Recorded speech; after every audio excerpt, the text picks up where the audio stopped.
their business, their life itself.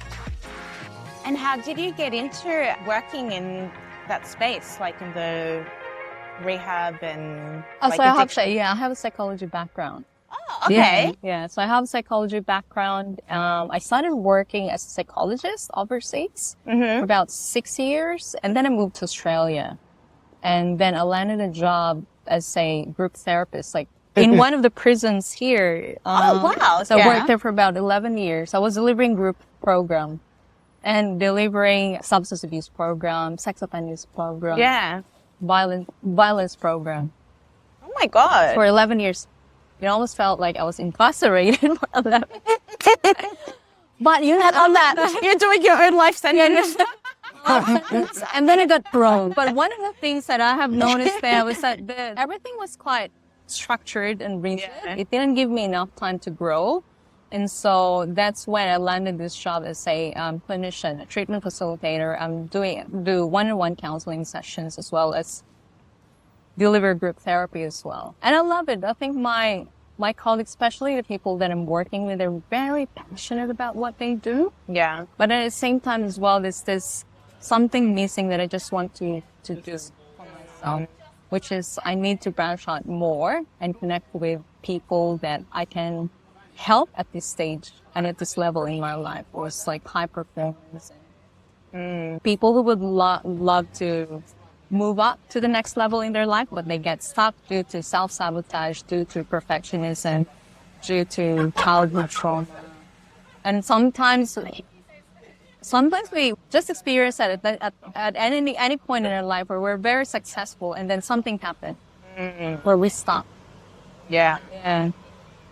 Because we all know that our business actually gets affected when our personal relationship with ourselves as well gets stuck or gets up, Yeah, I have heard that before, that they say your business is an extension, of you and your psychology. Yeah. So wherever you're at, that's your roof at that point in time, unless you keep on working. Yeah. So yeah. How are you feeling with the suit? I love it. And why did you want to make the investment in your own I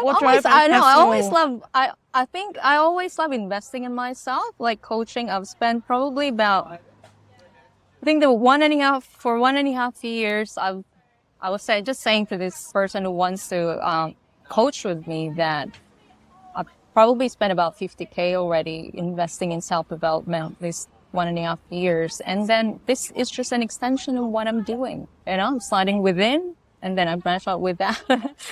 Externally. And that's why it's so important, right? Yeah. Because I think people, it's what they see. Yeah.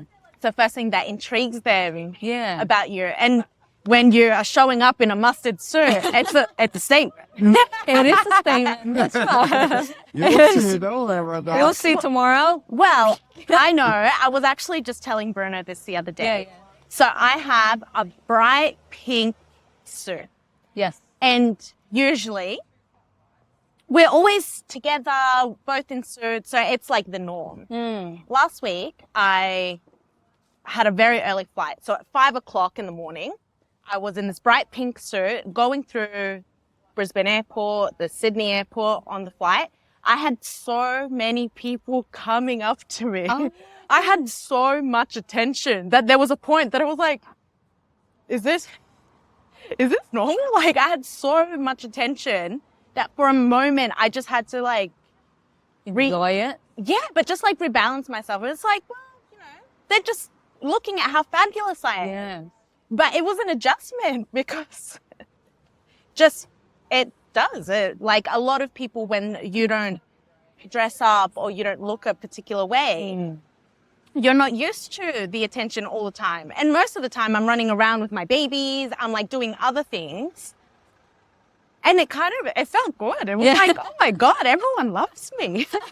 This is so nice. So I can't wait for all the love you're going to get tomorrow. Oh, thank you. Yeah.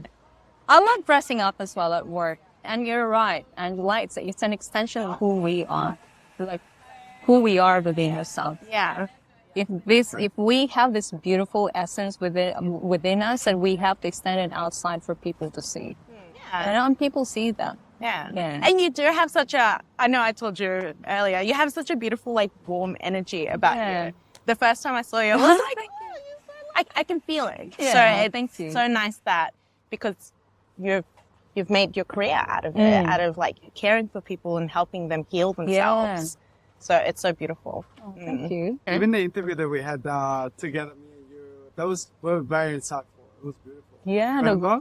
Yes, I remember that one. Well, I was doing it. Bruno's like, can you hold your hands like that? I actually don't know what I was saying around that time. But it was a very intimate experience for me, having that, you know? Yeah. How do you feel? Very different. Intimate and unique way of working with somebody. Just, it's the simple, it might be, the process might be simple, like trying to get your measurements, but it just takes it up to the next level. Oh, really? Yeah. Where you talk about the person and a lot of the things that you ask, the questions that you ask, well, it's almost like your brain works this way. You're measuring, you're being measured, and then you're asking this question. Of course, you get to just be yourself, you know, be vulnerable. Because you can't think. Just do it and just say on autopilot. Well, what is he trying to ask me? Yeah, just go on autopilot because you're doing two things at the same time, you know? Yeah. That's how our brain works. Yeah. You know? I had a lot of fun. Like, Yeah. I really like that. You are amongst the very memorable experiences for me as well. Yeah, So it yeah. was really, really cool, like, to do it. Take your measure back. Also, we only met that day. Yeah, I know. This is the second time. Yeah. That's it. We're so saw- close. I saw, yeah, we're so close. We're besties. Like, yeah. I saw him outside with his suitcase, just like Bruno. I was just, what are you doing? And then I started asking him questions. After with this green They suitcase. so open. It was like pop. Yeah, that's everybody right. getting suits. Yeah. That was She was the last. She stayed back all the way to the end. Yeah, I did, because I really wanted it, because I've been planning I've been talking to my friends about getting a tailored suit. Oh, yeah. And And then the tailored suit came to yours. yeah, you see, I don't ask for it. I don't chase for it. I just have It to. comes to you. Yeah. It comes Said. to you. Yeah. And I saw you with your suitcase. Like even the fact that like now you can take it silly Yeah, because this technically is meant to be the first meeting, but I we know, took right? it out. That's So it comes to you. Yeah. You bring in the outfit to Sydney. And like for both of you, like both of your business as well, you don't chase people. I mean, people just come to you because you're already embodying this. I love it. Yeah. So good. That's so nice. So Yeah. good. Good. So, I mean, would you, for anybody that said they're very scared about the experience, right? It's like very, very tough to do it for some people, what would you tell them? I believe you just do it. You need to find somebody that is going to resonate with you and provide value in what you want to invest in yourself. And I think Bruno and Ange, they're the best person to do it for you. Having a tailored suit is a really great investment and it's worth it. I think you can wear this one for years. What's it going to do to your career, actually? Like, I mean, do you think that even like being maybe like speaking from stages or networking, I think people will come to you now. Say, Yes, say definitely. hi. It's a lot different from when we turn 20 or 30. I'm 43 and I'm a totally different person at this stage of my life. And we need to embrace that shape of identity instead of being so fearful about it and cautious about it. And wearing a suit is just an extension of, shifting to that new identity. I think, I mean, I can't believe that you mentioned that because, like, sometimes that's what I say to some of these people. I'm like, you have to get yourself out of this, like, 18, 20-year-old self and become, like, like your next person. Yeah. And what do you do, like, to get yourself in that mindset when you're, like now, you're embarking in a new chapter of your career, you're starting your business, you have a mustard suit. What do you do from, like, a mindset perspective to get ready to take that step? I just take a leap of faith. For me, I know that I only have a few years of time to live in this world. And for me, I always tell myself that, Rach, you only have a few years to live. Probably I'll live up until 100 years old. What I would love to do. And the reason why I love to live up until 100 years old, so that I can do a lot and help a lot of people. To be able to get to this stage of where, to get out of that mindset of fearfulness, I just do it. And every time I change the way I look at triggers, I change the way I look at fear. Every time I would experience that emotion of fear, I always like to befriend it and say it to myself, like, oh my goodness, this is such a beautiful experience, and this is a beautiful gift to have. Because when you have this fear coming up to the surface, that means to say this is an opportunity for me to shift, which is about, I love that. just jump, because on the other side of fear is what? A new experience, right? A new, whatever it is that you're trying to create. Yeah. Yeah. Oh, I love that. You're so wise. I think that's really nice way yeah. to That's what I always tell my clients as well. Get excited when you feel unpleasant emotions, because those are the things that you've just suppressed and repressed for many years. And the reason why it's coming up to the surface, because you did not give or allow those emotions to be expressed, to be identified, to become identified. But every time it comes up now, look at it as like, you know what? Thank you for protecting me over all these years. Yeah. But it's time for me to move on to the next emotion, which is excitement. Yeah. It's just a little shift. Yeah. It's all we need. Yeah. And I really like that though. I really like connecting them. Yeah. So it's like fear and excitement all of a sudden will become connected in your mind. And sometimes even emotions like anxiety and excitement almost feels like the same, right? Because you get butterflies in your stomach when you're anxious. Yeah. But if you shift your mindset, excitement also feels that way. Yeah. So it's all about reframing your Yeah. thinking. I love that. The next time I'm feeling anxious, it's like I'm just excited. That's the butterflies. But I love that way to I've been feeling to look very at it. anxious lately. You're just excited. You're excited. Yeah. Yeah. That's really good. Just excited. Well, because it's true, right? Like Yeah. sometimes when you're anxious or it's like also overwhelmed because, there's a challenge in Yes. front of you. But that challenge can be exciting. It's like and the that. result of it That's is right. exciting. But it's not about us suppressing those emotions of anxiety. We still need to acknowledge it of why we're feeling anxious. Yeah. But also ask yourself, well, why am I feeling anxious at this stage? Yeah. Thank you, anxiety. I'm glad you're coming up to the surface, because now I can acknowledge you about what do you need from me? What are we going to do Yeah. to move forward from this anxiety? A little bit of reframing. Yeah. Yeah. I like it. So my clients will say, like, if you feel anxious, good. Oh, yes, good. How do you feel? I feel angry. Good. I'm glad you're feeling angry instead of suppressing it. Yeah. Yeah. It's gotta be, we gotta feel it instead of suppressing it. Because as human beings, we tend to suppress all the unpleasant emotions instead of embracing it. Why can't we embrace it as much as we embrace pleasant emotions? Because emotions are feelings, and feelings are feelings, emotions are emotions. Yeah. There's nothing wrong with them. Yeah.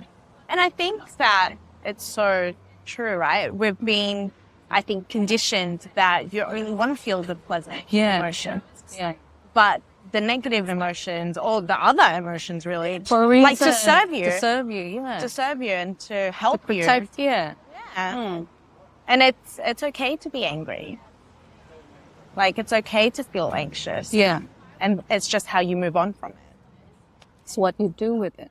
But it's one of the reasons that when Bruna started doing these like little interviews and chats with people, you never know where you're going to go. And as you like ask people questions and get to know them, the conversations that we've had have been like amazing. Yeah. That you never would have learned about Yeah. people if you don't ask and give them space to like express their expertise and everything. Yeah. So it's one of our favorite things.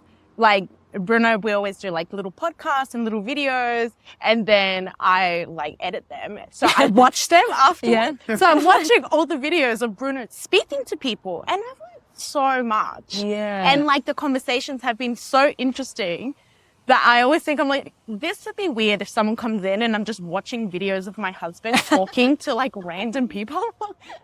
But they're so good. They're so good. So thank you. I can't wait to watch your interview. If this video, like, if anybody would like to reach out to you, how would they do that? Yeah, you can reach out to me through my Instagram account, Rachelle, RACHELLE_Aryan, ARYAN. Rachelle Aryan. Yes, Instagram. Love it. I love this That's so good. process, by the way.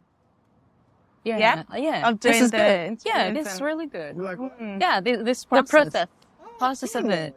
Well, because it's a little bit different. Yeah, and I told Bruno as well after we did the measurement. So like, I think you need to continue doing that. It's a very unique process to have. Yeah. Which not a lot of people do it. You know. Yeah. Well, even I mean, you do it, but also all of the celebrities that I work with, that's how I do it. Yeah. Yeah. So just yesterday, I met Mark Boris, and it was all like that. Yeah. Shut in, everything. Yeah. And that's why we always say, like, obviously our product is suits. We sell suits, but it's so much more than Yes. that. The confidence, the sense of identity, Yeah. that like the self-expression, Yeah. and it all goes together. Yeah. I mean, So- you feel like more confident, or what is this doing to your to your being, What is it? to your energy? Like, what is this suit doing to that? I feel more empowered and I feel different. Yeah, it's almost like I'm already stepping into that kind of identity that I've been wanting to create for myself. Yeah. That's really nice. That's really that's really good. yeah. I love that. I love that. But, Yeah. but you know why I ask you? Because I know that this is a psychological thing, but when you word it, when you say it aloud, instead of just thinking about it, you put in attention to it. Yes. Yeah. So then you realizing things even just by talking. Yeah. It's so good. Oh, enjoy your editing. I love it. I always a little bit of a crier when I watch things because Yeah. I feel the emotions. You feel as So, well. yeah. And I think you're an empath too. Yeah. So think I he always is I as feel well. it when it's Me, like powerful. Oh, you just told me, when was that? The first time we met, I feel your energy, Rachel. But I always feel it so deeply when people, the power behind their words. Yeah. And like when you were just speaking, but when Yeah. you were just telling us about that and sharing, I could Yeah. feel like how much you believed it Yeah. as well. Yeah. It's going. Oh, thank you. thank you. Yeah, thank Thank you, you. Rachel. I'm Yeah. having fun here.